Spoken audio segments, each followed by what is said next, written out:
మీ పరిపూర్ణమైనటువంటి సహాయంతో ముందుకు నడిపించమని కోరుతూ ఉంటున్నాను దేవా.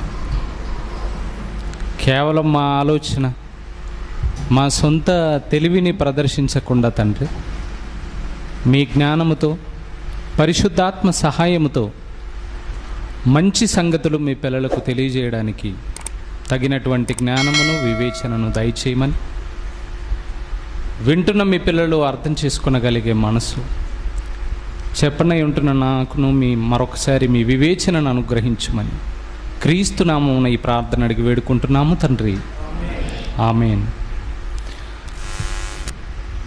కమిటీ వారికి, వచ్చినటువంటి మీ అందరికీ క్రీస్తు నామమున వందనాలు తెలియజేస్తున్నాను.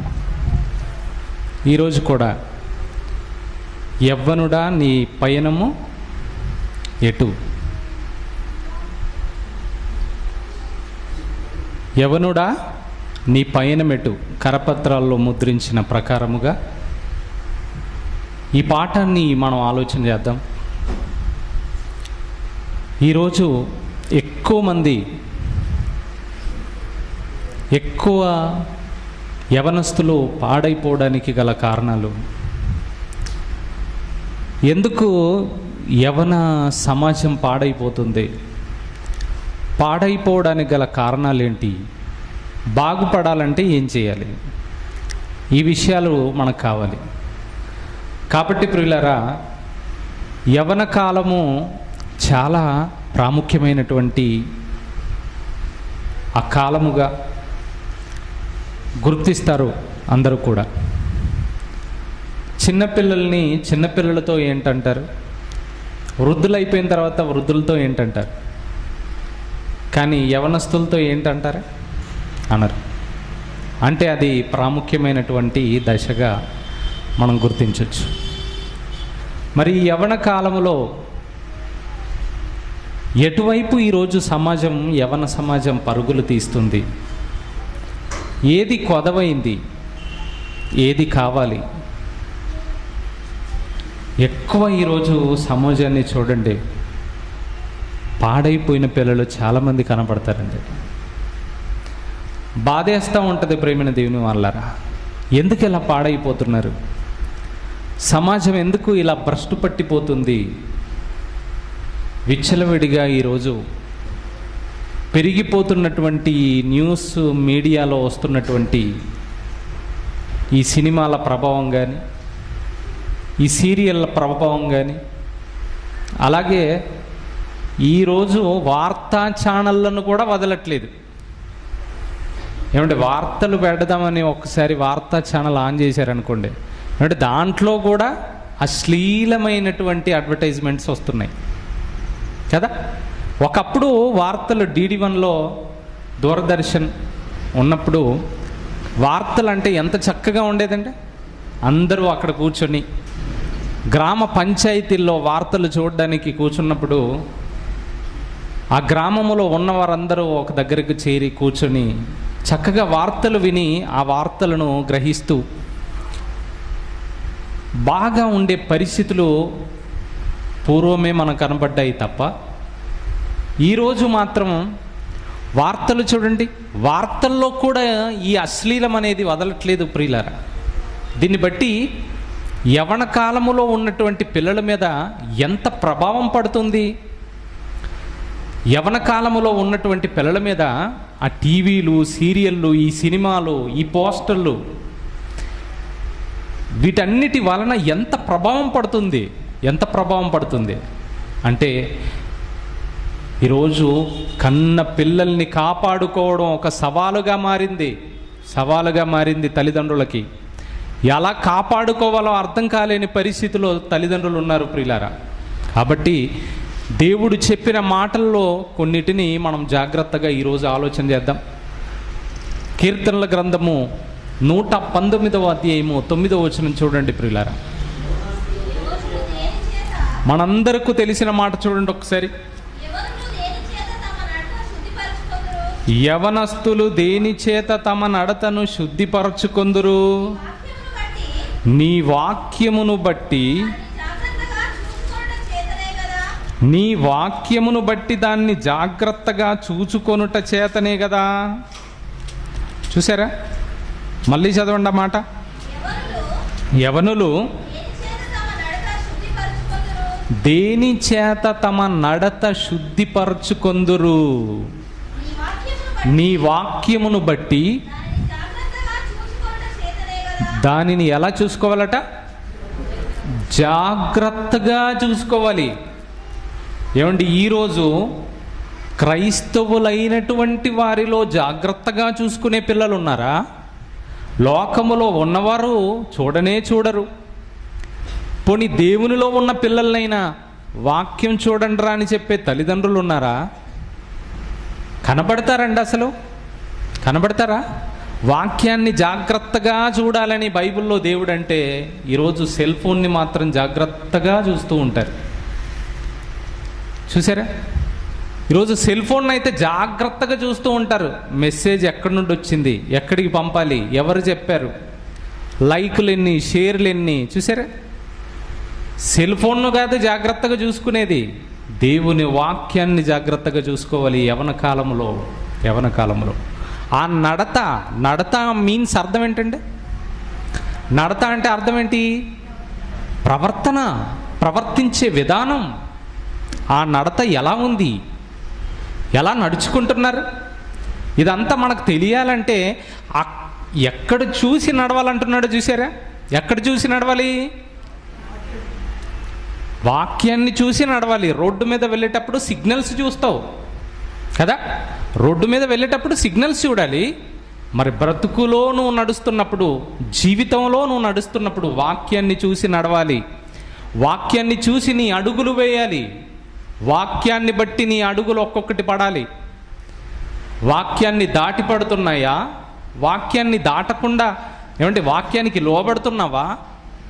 ఇది చూసుకోవలసిన బాధ్యత ప్రతి యవనస్తుల మీద ఉన్నది ప్రియులారా. దేవుడు ఎప్పుడో రాయించాడు. ఇది ఉంటే సమాజం ఇంతగా భ్రష్టు పట్టేందుకు పోద్దండి? ఇది లేకనే కదా తల్లిదండ్రులు ఇది నేర్పించకనే కదా చిన్ననాటి నుండే దేవుని మాటలు నేర్చుకోవాలి, దేవుని వాక్యాన్ని నేర్చుకోవాలి. ఈరోజు దేవుని వాక్యానికి బదులు అన్నీ నేర్చుకుంటున్నారు, వాక్యాన్ని వదిలేస్తున్నారు ప్రియులారా. వాక్యాన్ని వదిలేస్తున్నారు. చూసారా? ఎక్కడ చూసుకోవాలో, ఎక్కడ నడవాలో చూడండి.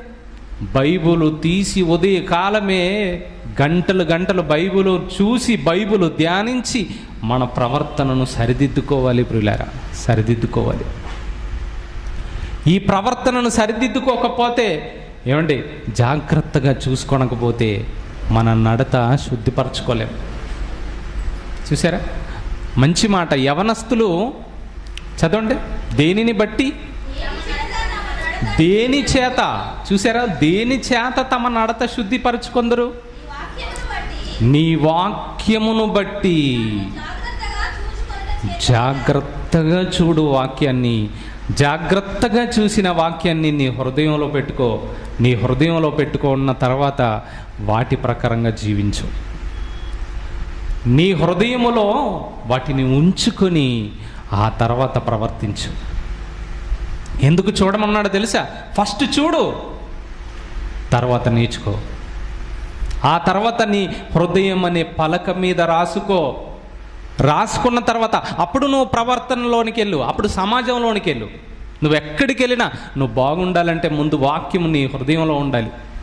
వాక్యం ఉండాలి. ఈ వాక్యము లేకపోతే ప్రియులారా చాలా ప్రమాదం ఎదురవుతుందంటే, చాలా ప్రమాదం. బైబిలులో దేవుడు రాయించిన మంచి మాటలను ఈరోజు సమాజం అర్థం చేసుకోవట్లేదు ప్రియులారా, అర్థం చేసుకోవట్లేదు. ఏమంటే ఒకవేళ విన్న తర్వాత అయినా ఏమైనా బాగుపడతారనుకుంటే ఈరోజు ఎంతమంది వాక్యం వినటం లేదంటే? చాలామంది వింటున్నారు. విన్నదాని ప్రకారం ఎందుకు జీవించట్లేదు, ఎందుకు బ్రతకట్లేదు?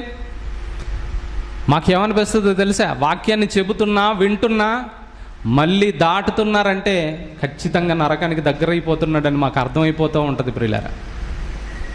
కొంతమంది జీవితాలను చూసినప్పుడు వాక్యంలో ఉన్నది వారికి చెప్తూ ఉంటాం. చెప్పిన తర్వాత కూడా వాక్యాన్ని దాటి వెళుతున్నాడంటే చాలా ప్రమాదాన్ని కొని తెచ్చుకుంటున్నాడు. ప్రమాదాన్ని. వాక్యం ఎలాగైపోయిందో తెలుసా? ఈరోజు కొన్ని ఉంటాయండి, వాటర్ ప్రూఫ్ కవర్లు, వాటర్ ప్రూఫ్ బ్యాగులు, వాటర్ ప్రూఫ్ వాచ్లు ఉంటాయి. దాని అర్థం ఏంటండి? నీళ్ళల్లో వాచి పడినా ఎక్కడికి పోవట వాటరు? లోపలికి వెళ్ళవట. ఇప్పుడు కూడా మనుషులు ఎలాగ తయారయ్యారో తెలుసా? వాక్యం ప్రూఫ్ మనుషులు తయారైపోయారు. ఏ ప్రూఫ్? వాక్యం ప్రూఫ్ అన్నమాట. ఇప్పుడు వాక్యం ప్రూఫ్ సూట్ వేసుకున్న తర్వాత నీ గుండెలకు తగిలేట్టు చెప్పినా అవి నీ లోపలికి వెళ్ళవు. ఎందుకో తెలుసా? నువ్వు వేసుకున్నది ఏ సూటు? వాక్యం ప్రూఫ్ అన్నమాట. అంటే అర్థం ఏంటంటే, ఈ వాక్యము ఎంత చెప్పినా లోపలికి వెళ్ళనివ్వదు. లోపలికి వెళుతుందా? వెళ్ళి మార్పు వస్తుందా? రావట్లేదంటే నువ్వు వాక్యం ప్రూఫ్లో ఉన్నావు, వెళ్ళట్లేదు లోపలికి. ఇలాంటి వాళ్ళని చూసినప్పుడు భక్తిహీనులకు నియమించినటువంటి ఆ తీర్పు కావలిగా ఉంటుంది. సమయం వచ్చినప్పుడు వేసేస్తాడు దేవుడు. పిడుగుల ద్వారా, వడగళ్ళ ద్వారా. చూసారా ఎన్ని పిడుగులు, ఎంత బీభత్సం సృష్టించాడో దేవుడు. ఎర్రటి ఎండలో చల్లటి వాతావరణం సృష్టించగలిగేది దేవుడు మాత్రమే. తెలుసా? అది ఎవరికి అసాధ్యం. ఇంత ఎండలు మండిపోతున్నాయి, ఒక్కసారి ఈ భూమిని తడుపుకోండి నాయన అన్నాడు అనుకోండి, మన వల్ల అవుతుందా? చెప్పండి, మన వల్ల అవుతుందా? అవదంటే దేవుడు తలుచుకుంటే ఏదైనా చేయగలడు. కానీ మనిషి ఈరోజు చూడండి, మారడం లేదు, మార్పు రావటం లేదు. మార్పు రాని మనిషిని ఇదిగో వాక్యము విన్న తర్వాత కూడా మారటం లేదంటే ఏమనాలి ప్రేమిన దేవుని వాళ్ళారా? చెప్పండి. వాక్యం విన్న తర్వాత ప్రకటనలు విన్నా మారనటువంటి వారిని బైబిల్లో ఎంతోమందిని చూసాం. వారి నాశనం వారే కొని తెచ్చుకున్నారు. ఈరోజు వాక్యాన్ని వింటున్నప్పుడు హృదయాలు మార్చుకోవాలి. డాక్టర్ గారి దగ్గరికి వెళ్ళిన తర్వాత, ఫస్ట్ టైం డాక్టర్ని కలిసిన తర్వాత మెడిసిన్ రాస్తాడు. దాంట్లో ట్యాబ్లెట్స్ ఉంటాయి. ఫస్ట్ ఎంత రాస్తాడండి? 250 mg రాశాడు అనుకోండి. సెకండ్ టైం మళ్ళీ వెళ్తారు. సెకండ్ టైం వెళ్తే ఎంత రాస్తాడు ఇప్పుడు? వెరీ గుడ్, మీకు బాగా తెలుసు డాక్టర్ గారి గురించి. 500 mg రాస్తాడు. 500 తర్వాత 650, ఇంకా ఆ తర్వాత ఎంతకి రోగం తగ్గట్లేదు అనుకోండి, అప్పుడు ఏం చేయాలి? ఈ రోగమే ఆ మనిషిని చంపుతుంది. డాక్టర్ ఏం చేయాలంటే రోగాన్ని చంపాలి, రోగానికి కారకమైనటువంటి వైరస్ని చంపాలి. వైరస్ని చంపడానికి ఎంత ప్రభావవంతమైన శక్తివంతమైన మెడిసిన్ ఇచ్చినా వైరస్ చావలేదనుకోండి, ఇప్పుడు వైరస్ ఏం చేస్తుంది? మనిషిని చంపుతుంది. అలాగే ఒక్కసారి వినిపిస్తాడు మారు, రెండవసారి మారాలి, మూడవసారి ఫైనల్ ఉండదు. ఇంకా ఏమంటాడు తెలుసా? ప్రభువా నేను వెళ్ళేదంటే నోర్మోయ్ అంటాడు అక్కడ. ఎందుకో తెలుసా? మార్పు రావట్లేదు ప్రేమిణ దేవుని వారలారా. దేవుడు కోరుకుంటున్న మార్పు లేదు. ఒక్కసారి చూడండి, ఆదికాండము 39వ అధ్యాయము. ఎంత గొప్పగా బ్రతికాడో నీతిమంతుడైనటువంటి యోసేపు గారి గురించి ఒక్కసారి ఆలోచిద్దాం ప్రియులారా. యవన కాలములో ఉన్నాడు, నీతిమంతుడుగా ఉన్నాడు. ఆయన జీవితం ఈరోజు గుణపాఠం కావాలి యవనస్తులందరికీ కూడా. చూడండి కింది 3వ వచనం నుండి, యెహోవా అతనికి తోడై ఉండెననియు, అతడు చేసినదంతయు అతని చేతిలో యెహోవా సఫలము చేసెననియు అతని యజమానుడు చూచినప్పుడు యోసేపు మీద కటాక్షము కలిగెను. అతని యొద్ద పరిచర్య చేయువాడాయను. చూసారా ఎందుకు ఈ పరిస్థితి వచ్చిందండి యోసేపు గారికి? చాలామంది ఏమనుకుంటారు తెలుసా? కష్టాలు కన్నీళ్ళు రాకూడదు అనుకుంటారు, బాధలు రావద్దు అనుకుంటారు, శ్రమ రావద్దు అనుకుంటారు. రాకూడదు అనుకున్నాడు అనుకో, ఐగుప్తుకు ప్రధాని అయ్యేవాడా యోసేపు? చెప్పండి, అయ్యేవాడు కాదు. ఎందుకు ఇక్కడికి వచ్చాడు? అన్నల ద్వారా. అన్నలు ఏం చేశారు? మీ పనులన్నీ నాకు నమస్కరించే అన్నారు. పగ పెరిగిపోయింది. అది సంగతి. అందరూ కూడా అనగానే మేము నీకు నమస్కరించే వాళ్ళం అయిపోయామా? అప్పటి నుంచి తమ్ముని మీద ఏ చూపు? ఒక రకమైనటువంటి పగ, ద్వేషం పెంచేసుకున్నారు. పెంచేసుకొని గుంటలో పడేశారు. పడేసిన తర్వాత దాంట్లో పడేస్తే మనకేంటి ప్రయోజనం? లాభం కావాలి కదా ఈరోజు. ఏదైనా లాభం కావాలి ఈరోజు. ఏది పెట్టినా లాభం కావాలి. లాభం లేదనుకోండి ఏ పని చేయరు కదా. వాళ్ళు కూడా మనలాంటి వాళ్ళే. లాభం లేనిది ఏ పని చేయరు కదా. వాళ్ళకు కూడా లాభం కావాలి. కాబట్టి ఒరే ఈ గుంటలో పడేస్తే లాభం ఏంటి, ఆడికి అమ్మేద్దాం. ఎంతకి అమ్మేద్దాం? యోసేపు గారిని అమ్మేద్దాం అనుకున్నారు. అమ్మేశారు. ఎక్కడికి పోయాడు మళ్ళీ? ఫరో సైన్యాధిపతి అయిన పోతీఫరు కొన్నాడు. ఇప్పుడు ఆయన ఇంట్లో ఉన్నాడు. ఇంట్లో ఉండి ఆ ప్రవర్తన, ఆ విధానం, ఆ మార్పును చూసి, ఏమండి, నీతిమంతులు ఏ ఇంటిలో ఉంటే ఆ ఇంటిని దేవుడు ఏం చేస్తాడు? చాలామందికి ఎర్రోళ్ళకి తెలియదండి. ఎర్రోళ్ళు ఏమంటారు తెలుసా? అసలు నీతిమంతుల విలువే తెలియదు. తెలుసా? తెలియదండి. నీతిమంతుల విలువ వాళ్ళకేం తెలుసు ప్రియులారా? నీతిమంతుడైనటువంటి యోసేపును బట్టి దీవించాడు. ఎవరిని? పోతీఫరుకు వచ్చింది ఆశీర్వాదం. ఈ సంగతి చాలామందికి తెలియదు. నీతిమంతుడు ఇంట్లో ఉంటే బాగుంటుంది. అదే పాపాత్ముడు ఉన్నాడు అనుకో, ఇంటినే పాడు చేస్తాడు. కాబట్టి ప్రియులారా, కిందికి చూడండి, మంచి మాటలు, మంచి సందర్భం. మరియు అతడు విచారణకర్తగా అతని నియమించి తనకు కలిగినదంతయు అతని చేతికి అప్పగించెను.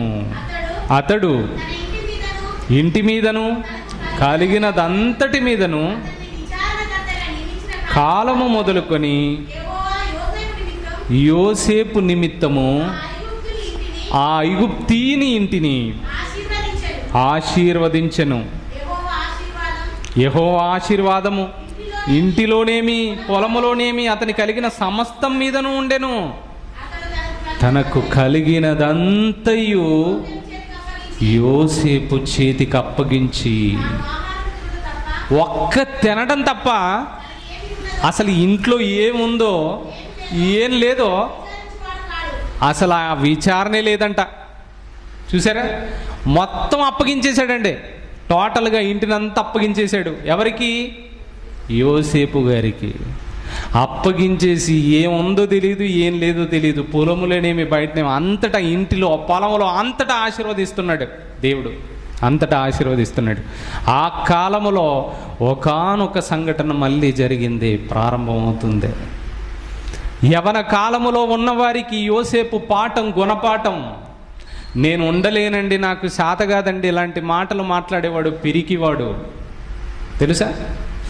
అలాంటి వాడు ఖచ్చితంగా నరకానికి వెళ్ళిపోతాడు ప్రియులారా. చూడండి కింది మాటలో, రూపవంతుడును సుందరుడునై ఉండెను. అతని యజమానుని భార్య యోసేపు మీద కన్ను వేసి తనతో శయనించుమని చెప్పెను. అతడు ఒప్పక కలిగినదంతయు నా చేతికి అప్పగించిపోగా నా వశమున ఏమి ఉన్నదో అతడు ఎరుగడు, ఎవడును లేడు. ఇప్పుడు చూసారా, అసలు యోసేపు ప్లేస్లో ఎవడైనా ఉన్నాడు అనుకో, ఏమంటారు తెలుసా? నేరన్న నాది కాదు ప్రభా, పోతీఫర్ భార్యది అంటాడు. నోర్మోయ్ అంటాడు దేవుడు. కొంతమంది ఏమన్నారో తెలుసా? ఈరోజు ఒక బోధ వచ్చిందంటే, నెక్స్ట్ మన పాఠం ఏంటంటే క్రీస్తు రాకడకు ఆలస్యం ఎందుకు. కొందరు మతోన్మాదులు మాట్లాడుతున్నారు, ఇంకా ఆలస్యం అవుతుంది ఎందుకని. దాని గురించి చెప్తాను. ఈరోజు బోధలు ఎలా తయారైపోయాయో తెలుసా? పాపం చేసినా పర్వాలేదంటే, అమ్మాయి ఒప్పుకుంటే పర్వాలేదండి అంటున్నారు. ఇద్దరి పరస్పర అంగీకారంతో కలుసుకుంటే తప్పే లేదంటున్నారు. ఇలాంటి బోధలు వచ్చాయి చూడండి, ఎంత భయంకరమైనటువంటి బోధలు వస్తున్నాయండి సమాజానికి. అందుకే ప్రియులారా, కాపాడాలి సమాజాన్ని, కొందరినైనా. అక్కడ చూడండి ఎంత చక్కగా రాయబడిందో ఆ మాట కింద. నీవు అతని భార్యవైనందున మరి దేనిని నాకు అప్పగింపలేదు. ఎంత బాధ్యతగా ఉన్నాడు చూడండి, ఎంత బాధ్యత కలిగిన వాడు చూడండి యోసేపు గారు. ఎంత చక్కగా చెప్తున్నాడు. అమ్మ నిన్ను తప్ప నాకు అంతా అప్పగించాడు, నిన్ను మాత్రం నాకు అప్పగించలేదు కదా అని చెప్పేసి ఆవిడతో అంటున్నాడు. ఇంత ఘోరమైన దుష్కార్యము చేసి, చూసారా, అక్కడ ఎవ్వరూ లేకపోయినా ఎవరు ఉన్నట్టుగా ఫీల్ అవుతున్నాడు, దేవుడు ఉన్నట్టుగా ఫీల్ అవుతున్నాడు. నువ్వు చేసే పాపం దగ్గర దేవుడు లేడనుకుంటున్నావా? ఆయన చూడట్లేదు అనుకుంటున్నావా? ఏ కన్ను నన్ను చూడలేదని సంతోషపడుతున్నావా? రేపు నీకుంటది మామూలుగా ఉండదు, మామూలుగా ఉండదు. నువ్వు చేసే తప్పు, నువ్వు చేసే పాపం, దాన్ని బట్టి దేవుడు నిన్నెంత అసహించుకుంటున్నాడో తెలుసా? ఈ గ్రంథములో ఇన్ని మాటలు రాయబడి ఉండగా అయినా తప్పు చేయాలన్న ఆలోచన వస్తుంది అంటే నువ్వు అసలు దేవుని కుమారుడవే కాదు. కాదు. చూసారా ఎంత ఫీల్ అవుతున్నాడు చూడండి. దేవుడు లేడనుకుంటున్నావు ఇక్కడ. వ్యర్థమైన మాటలు మాట్లాడుతున్నప్పుడు దేవుడు లేడనుకుంటున్నావా? లేడనుకుంటున్నావా? ఎక్కడున్నా దేవుడు ఉన్నాడు. ఎక్కడున్నా, నువ్వు ఏ మూలనున్నా, ఏ చెట్టు చాటునున్నా, ఏ గుట్టల్లో ఉన్నా, ఏ ఇంటిలో ఉన్నా దేవుడున్నాడు. అక్కడ దేవుడు చూస్తున్నాడు. చూసారా ఎంత మంచి మాట ప్రియులారా. నేను ఎట్లు ఇంత, చూడండి ఆ మాట, నేను ఎట్లు ఇంత ఘోరమైన దుష్కార్యము చేసి, చూసారా, దేవునికి విరోధముగా పాపం కట్టుకోవాలా నేను, తన యజమానుని భార్యతో అనెను. అయినా విన్నదా అమ్మగారు? ఏమంటున్నదో చూడండి మళ్ళీ కింద, దినదినము యోసేపుతో మాట్లాడుచుండెను గాని ఆమెతో శయనించుటకైనను ఉండుటకైనను విన్నవాడు కాడు. చూసారా, ఎప్పుడటది? దినదినము. దినదినము. నువ్వైతే 5 నిమిషాలకి అవుట్ అయిపోతావు, మనమైతే కాదంటే అయిపోయే వాళ్ళు ప్రియులారా. ఏమున్నది, ఏం చెప్తున్నాడు తెలుసా? ఈరోజు ఒక ఆయన అమ్మాయి పిలిచిందండి, తప్పేముందండి అంటున్నాడు. మరి ఇక్కడ కూడా అమ్మాయి పిలిచింది యోసేపు గారిని. యోసేపు పిలిచాడా? అమ్మాయి పిలిచింది. అక్కడ అమ్మాయి పిలిచింది. పిలిచినా పోతున్నాడంటే ఎంత జాగ్రత్తగా ఉంటున్నాడు. నేను ఎట్లు ఇంత ఘోరమైన దుష్కార్యము చేసి దేవుని దృష్టికి పాపం కట్టుకోవాలి? ఆ మాటలు ఎంత గొప్పగా ఉన్నాయంటే, వాక్యం పరిపూర్ణం కాకముందే యోసేపు గారి జీవితం యవన కాలంలో, మంచి యవన కాలంలో ఉన్నాడు యోసేపు గారు. అలాంటి పరిస్థితుల్లో చూడండి ప్రియులారా, దినదినము అని ఉంది చూసారా, దినదినము వచ్చేసి మళ్ళీ దినదినము అంటున్నా.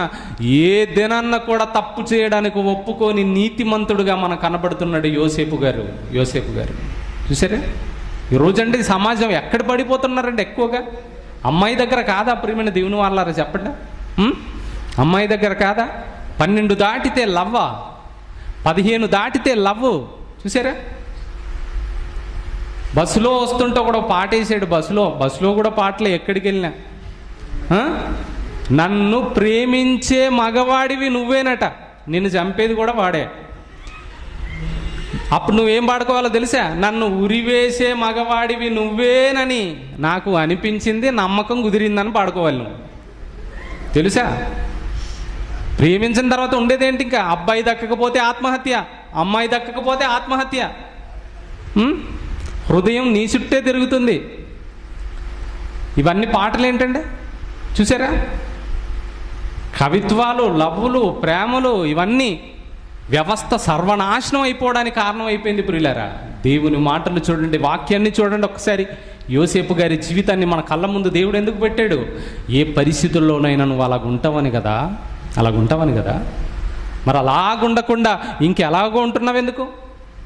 మరొక రకమైన ఆలోచనలు ఎందుకు వస్తున్నాయండి ఈరోజు? యవన కాలంలో ఎంత భక్తిగా ఉన్నాడు చూడండి. ఆ లేఖనాలను బట్టి హృదయంలో వాక్యాన్ని పెట్టుకొని ప్రియులారా, అతడు బ్రతుకుతున్న బ్రతుకు సమాజానికి కనువిప్పండే. చూడండి కింది మాటల్లో కూడా ఏమన్నాడు చూడండి. అట్లుండగా ఒకనాడు అతడు తన పని మీద ఇంటి లోపలికి వెళ్ళినప్పుడు ఎవరునూ అక్కడ లేరు. అప్పుడు ఆమె అతని వస్త్రము పట్టుకొని తనతో శయనింపుమని చెప్పగా ఆ వస్త్రమును ఆమెని చేతిలో విడిచిపెట్టి తప్పించుకుని బయటికి పారిపోయెను. చూసారా, ఏం చేయాలట? తప్పించుకొని పారిపోవాలి. పౌలు గారు కూడా తిమోతికి పత్రికను రాస్తే ఏమన్నాడు? తిమోతి, నీ యవనేచ్ఛల నుండి పారిపో అన్నాడు. అక్కడే ఉంటే పడిపోతావు. ఎంతటి వాడైనా సరే అక్కడ ఉండకు, పారిపో. పారిపో. ఎందుకు పారిపోతున్నాడో తెలుసా? ఏమంటే, ఎంతటి భయంకరమైన పరిస్థితుల్లో యోసేపు గారు నీతిమంతుడుగా కనబడుతున్నాడు. చూడండి, ఇప్పుడు ఆ పాటను నేర్చుకుంటున్నామండి గొప్పగా మనం. ఇన్ని సంవత్సరాల తర్వాత కూడా, ఇన్ని వేల సంవత్సరాల తర్వాత కూడా ఈ మాటలు మనకు ఆదర్శంగా ఉన్నాయంటే ఆయన జీవితం గొప్పదే. ఆయన జీవితం గొప్పది ప్రియులారా, జీవితం గొప్పదే. చూసారా, వస్త్రాలు లాగిన వదిలిపెట్టి పారిపోయాడు. వస్త్రము లాగిన అవసరమైతే చెరసాల్లోనికి వెళ్తాను, కానీ తప్పు మాత్రం చేయను. స్ట్రాంగ్గా డిసైడ్ అయిపోయాడు. స్ట్రాంగ్గా. చూసారా, వీక్ అయిపోయాడు అనుకోండి, ఆ తర్వాత చదువుకోలే. మనం ఇలాగే చదువుకుంటామా? ఎలా చదువుకుంటాం? ఒక పాపాత్మునిలాగా చదువుకునే వాళ్ళం మనం. కానీ ఒక నీతిమంతుడుగా చదువుకుంటున్నామంటే ఆయన జీవితం ఈరోజు సమాజానికి ఆదర్శం. చూసారా, అలాంటి వాళ్ళు కావాలని కోరుకుంటున్నాడు కన్న తండ్రి. అలాంటి వాళ్ళు కావాలని. అదే తిమోతి గారికి రాసిన మొదటి పత్రిక 4వ అధ్యాయం 11వ వచనం చూడండి. తిమోతి గారికి రాసిన మొదటి పత్రిక 4వ అధ్యాయం 11వ వచనం ప్రియులారా, అందరూ తీసి చూడండి. నీ యవనమును బట్టి ఎవడును నిన్ను తృణీకరింపనీయకుము అన్నాడు. నీ యవ్వనమును బట్టి ఎవడును నిన్ను తృణీకరింపనీయకుము, కానీ మాటలోను, ప్రవర్తనలోను, ప్రేమలోను, విశ్వాసములోను, పవిత్రతలోను విశ్వాసులకు మాదిరిగా ఉండుము. చూసారా, ఎలాగ ఉండాలో చెప్తున్నాడు. చూడండి, ఎంత మంచి మాటలు ప్రియులారా.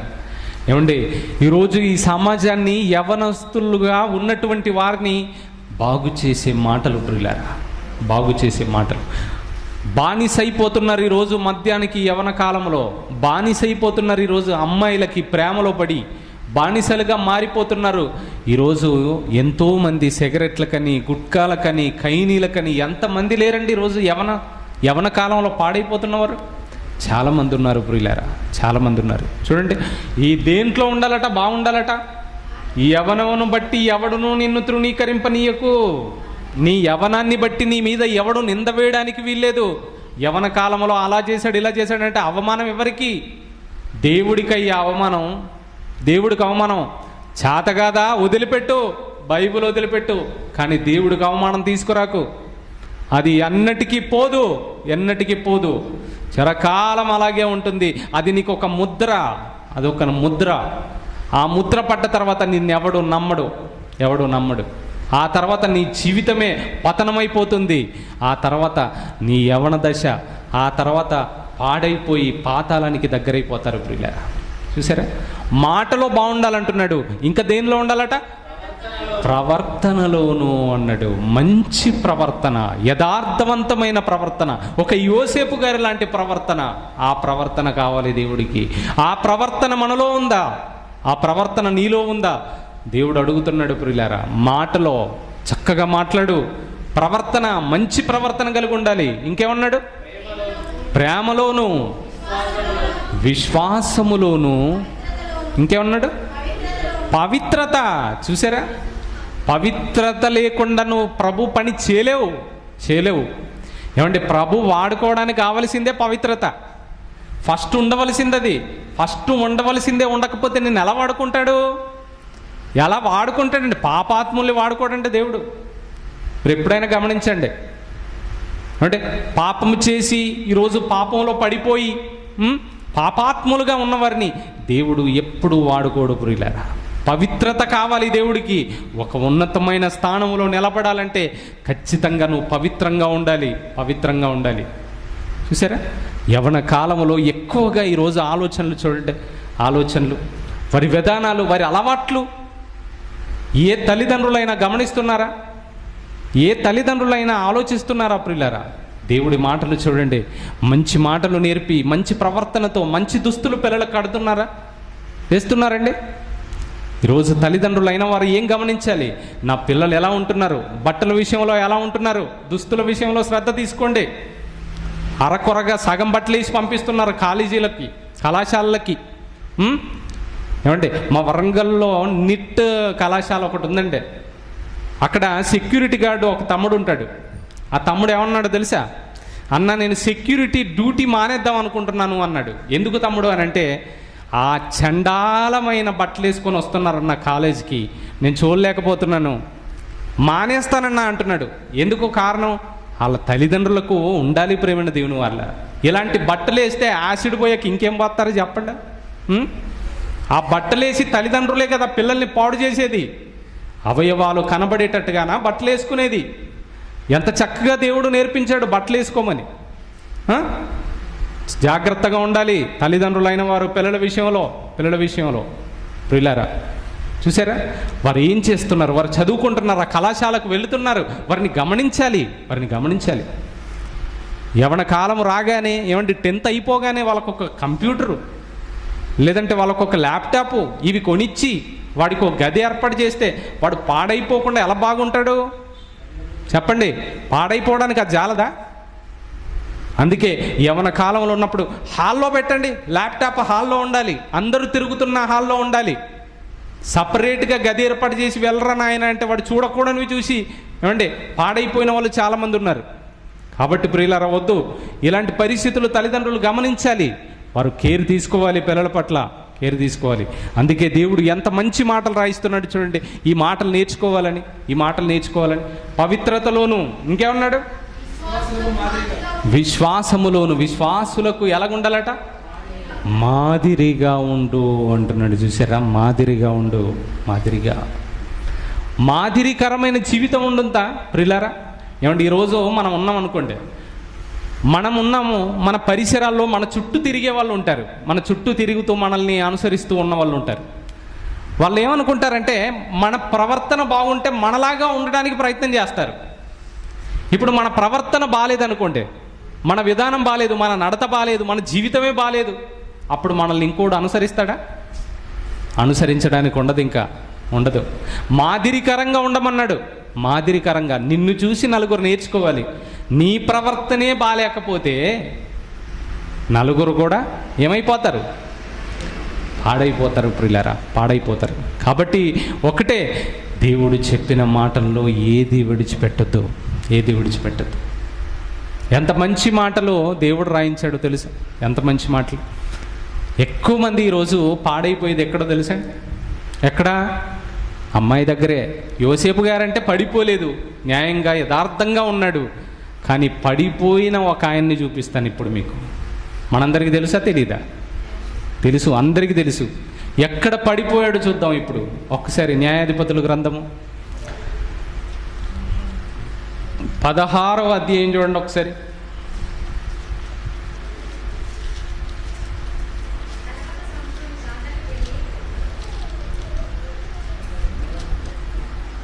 పదహారవ అధ్యాయము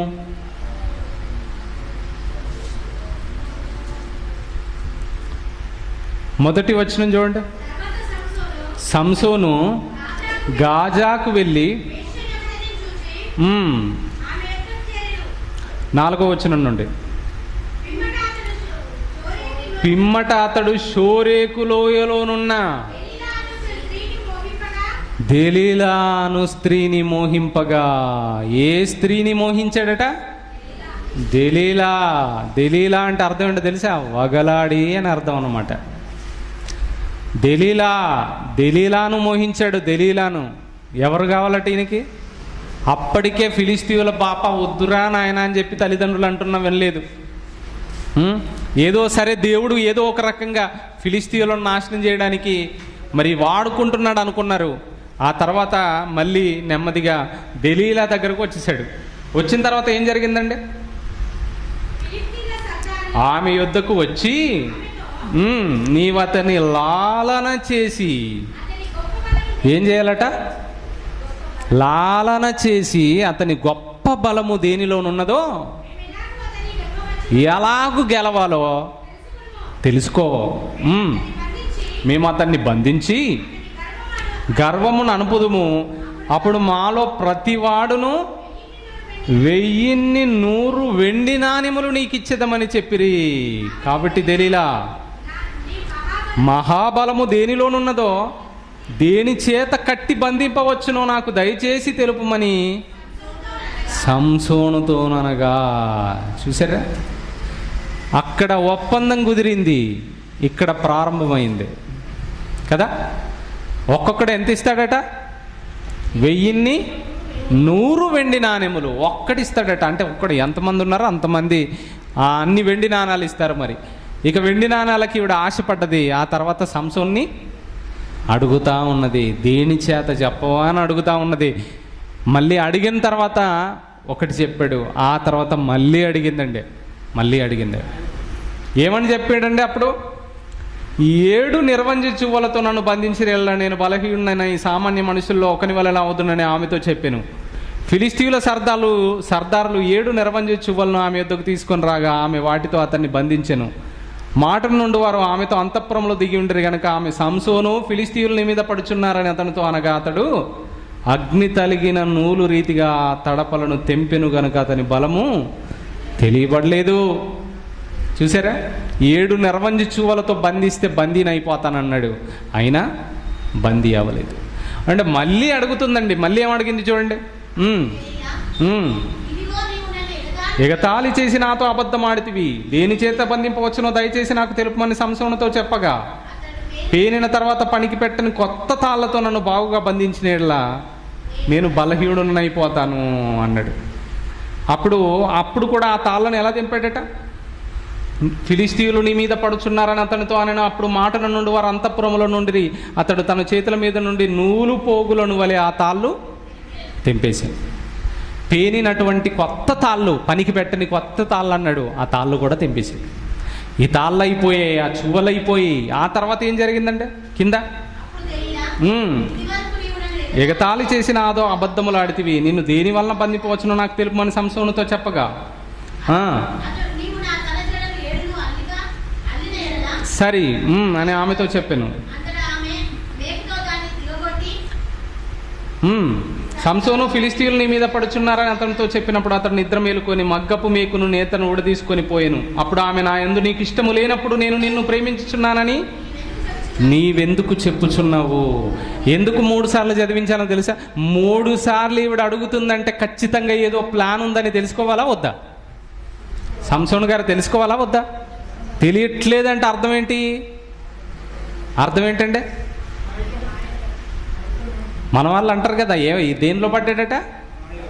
మైకం మాయలో పడిపోయాడురా, మాయలో పడ్డాడు. తల్లిదండ్రులు మంచి మాట చెప్తాడు, ఒరే నాయన చదువుకోరా, అమ్మాయితో నీకెందుకు రా అంటారు.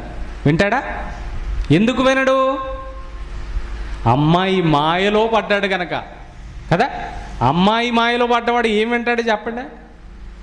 ఇంకా కొన్ని కొత్త ఆలోచనలు, కూర్చున్నా నువ్వే, నిలుచున్నా నువ్వే, పడుకున్నా నువ్వే. పాటలు కూడా చూడండి,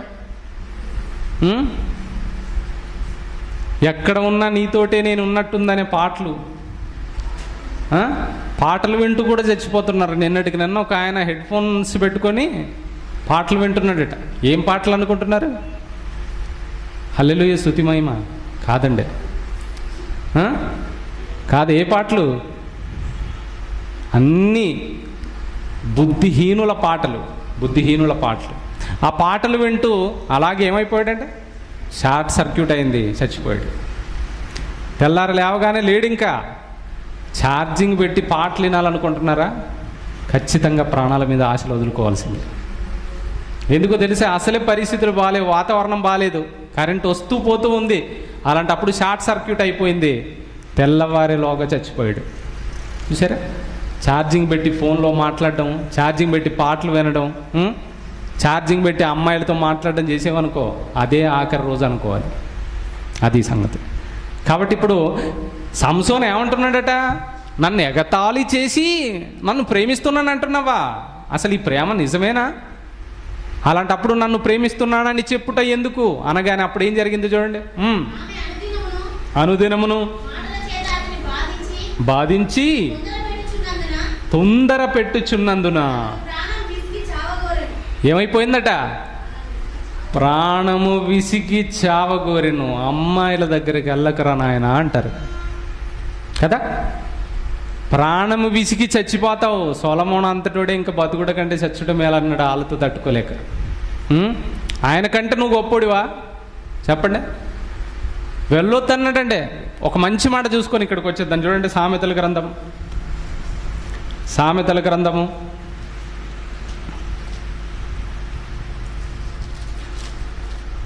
31వ అధ్యాయం చూడండి ఒకసారి, 3వ వచనం. నీ బలమును స్త్రీలకియకుము, రాజులను నశింపజేయు స్త్రీలతో సహవాసము చేయకుము. వాళ్ళతో నీకేంట్రా సహవాసం అంటున్నాడు దేవుడు. చూసారా? వాళ్ళతో సహవాసం చేయకు, రాజులనే నశింపజేశారు వాళ్ళు. నువ్వెంత ఆఫ్టర్ ఆల్ చచ్చిపోదాం అనుకుంటావు నువ్వు వాళ్ళతో సహవాసం చేస్తే. తెలుసా ఎక్కడికి పోయేవాడు అన్నాడు తెలుసా అండి? సంసోను కూడా ఏమైపోయాడట? చావగోరెను. ఎందుకు చావగోరెను? విసిగిపోయాడు. ఎందుకు విసిగిపోయాడు? విసిగించింది, తొందర పెట్టింది. నువ్వు చెప్పట్లేదు నాకన్నది, బాధపడ్డది. ఆవిడ అలిగితే ఈయన చూడలేడు కదా, ప్రేమికుడు అలిగితే చూడలేడు కదండి. అందుకే ఏమన్నాడు? మొత్తం చెప్పేశాడు, సీక్రెట్ అంతా చెప్పేశాడండి. చూడండి ఇప్పుడు ఆ మాట. అభిప్రాయం అంతయు ఆమెకు తెలియజేసి, నేను నా తల్లి గర్భము నుండి పుట్టినది మొదలుకొని దేవునికి నాజీరు చేయబడిన వాడనై ఉన్నాను. నా తల మీదికి మంగళ కత్తి రాలేదు. నాకు క్షౌరము చేసిన ఎడల నాలో నుండి తొలగిపోయి ఇతర మనుషుల వలె అగుదునని ఆమెతో అనెను. అతడు తన అభిప్రాయమును తనకు తెలిపెనని దెలీలా ఎరిగి ఆమె వర్తమానము పంపి సర్దారులను పిలిపించి, ఈసారికి రండి, అభిప్రాయమంతయు నాకు తెలిపెననెను.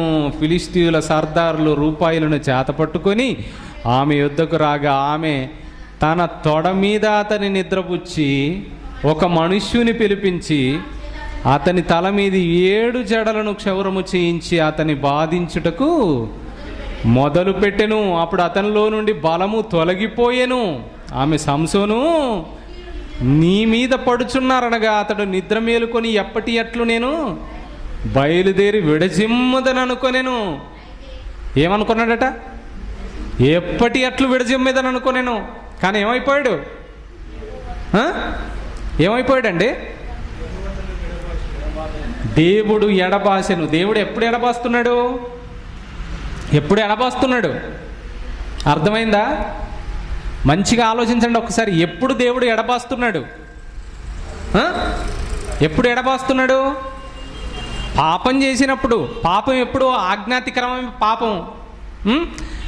వద్దు నాయన, నీ జడ మీదికి మంగళ కత్తి రాకూడదని చెప్పాడా? చెప్పలేదా? ముందే చెప్పాడండి. ఆజ్ఞను అతిక్రమించాడు. ఇక్కడ దేవుడు అన్న మాటను ధిక్కరించి మర్చిపోయి తన రహస్యమంతా అమ్మాయికి చెప్పాడు. ఆ తర్వాత అమ్మాయి ఏం చేసింది? గుండు కొట్టించింది ఏకంగా. అదే జరుగుద్ది లాస్ట్. ఏం చేసిందంటే నా నెమ్మదిగా మొత్తం మంగళను పిలిపించి అంతా క్లియర్ చేసేసిందండి. పిలిపించి ఒకరిని మొత్తం ఆ వెంట్రుకలన్నీ తీసేసిన తర్వాత, సంసోను ఇప్పుడు ఫిలిస్తీయుల మీద పడుతున్నారు అనగానే ఎప్పటి అట్లు బలం ఉన్నదనుకున్నాడు. కానీ ఏమైపోయిందట అక్కడ? దేవుడు తనను ఎడబాసెనన్న సంగతి తెలియలేదు. దేవుడు నీతో ఉన్నాడా? నువ్వు ఎక్కడున్నా విజయమే. దేవుడు నీతో ఉన్నాడా? నువ్వు ఏ పని చేసినా ఆ పనిలో దేవుడు నిన్ను ఆశీర్వదిస్తాడు. నీతో ఉండవలసినది దేవుడు. చూసారా ఏమైపోయింది సంసోను జీవితం? చూడండి కింది మాటల్లో. అప్పుడు ఫిలిస్తీయులు ఊడదీసి గాజాకు అతన్ని తీసుకొని వచ్చి బంధించిరి. బందీ గృహములో తిరగలి విసురువాడాయను. క్షౌరము చేయబడిన తర్వాత అతని తల వెంట్రుకలు తిరిగి మరుచుటకు మొదలు పెట్టెను. చూసారా ఏం జరిగింది? ఆలోచించండి ఒక్కసారి. సంసోను గారు ఎంతటి బలవంతుడు! బొబ్బరించుచూ వచ్చిన సింహాన్ని ఎలా చంపాడట? మేక పిల్లను చంపినట్టు చంపాడు.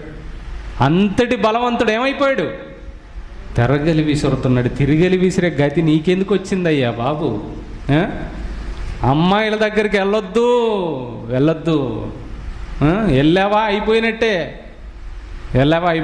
చూసారా బందీ గృహంలో ఏం చేస్తున్నాడు? బందీ గృహంలో బందీ అయిపోయి తిరగలి విసురుతున్నాడు. ఎంత బలవంతుడు! చాలా బలవంతుడు. చాలా బలవంతుడైనటువంటి సంసోను గతి చూడండి ఒక్కసారి ఏమైపోయిందో ప్రియులారా. దేవుడు ఎడబాశాడు. ఎందుకు? అమ్మాయిల దగ్గరికి వెళితే అయిపోయినట్టే జీవితం, ఆరిపోద్దండే జీవితం. ఈరోజు అందరూ వెళుతున్నారు ఎక్కడికి? అమ్మాయిల వెంట. యువత అంతా ఏమంటే ఆడపిల్లలు ఏమన్నా తక్కువ? అబ్బాయిల వెంట వీళ్ళు పడుతున్నారు. రోడ్డు మీద చూడండి ఏమంటే ఒకప్పుడు అండి ఒక 20-30 సంవత్సరాల క్రితం ఒక అమ్మాయి వెళ్ళిపోయేది, అమ్మాయిలు వెళ్ళిపోయేవాళ్ళు, లేదంటే అబ్బాయిలు వెళ్ళిపోయేవాళ్ళు చదువుకునేవాళ్ళు. ఈరోజు ఎక్కడైనా 4 అమ్మాయిలు కలిసి వెళ్ళిపోయినట్టు కనబడుతుందా? 2 అమ్మాయిలు ఉంటే 2 అబ్బాయిలు ఉంటారు పక్కకి. రోడ్ల మీద ఒక అమ్మాయి ఉంటే పక్కకి అబ్బాయి ఉంటాడు. ఎక్కడైనా చూడండి.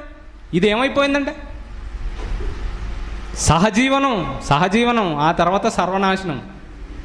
మిగిలేది అదే చివరికి. కాబట్టి ప్రియులారా అది వద్దన్నాడు దేవుడు. మంచి మాటలు చూడండి. సామెతల గ్రంథము 7వ అధ్యాయం 1వ వచనం నుండి చూద్దాం ప్రియులారా. దేవుడు చెప్పిన మాటలు ఎంత సత్యమో, ఈరోజు ఎంత సత్యముగా అవి జరుగుతున్నాయి చూడండి ఒకసారి. నా కుమారుడా నా మాటలు మనస్సును ఉంచుకొనుము, నా ఆజ్ఞలను నీ యొద్ద ఏం చేయాలట?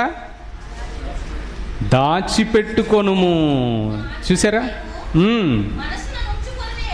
మనస్సులో ఉంచుకొనిన ఎడల నీ కను పాపవలే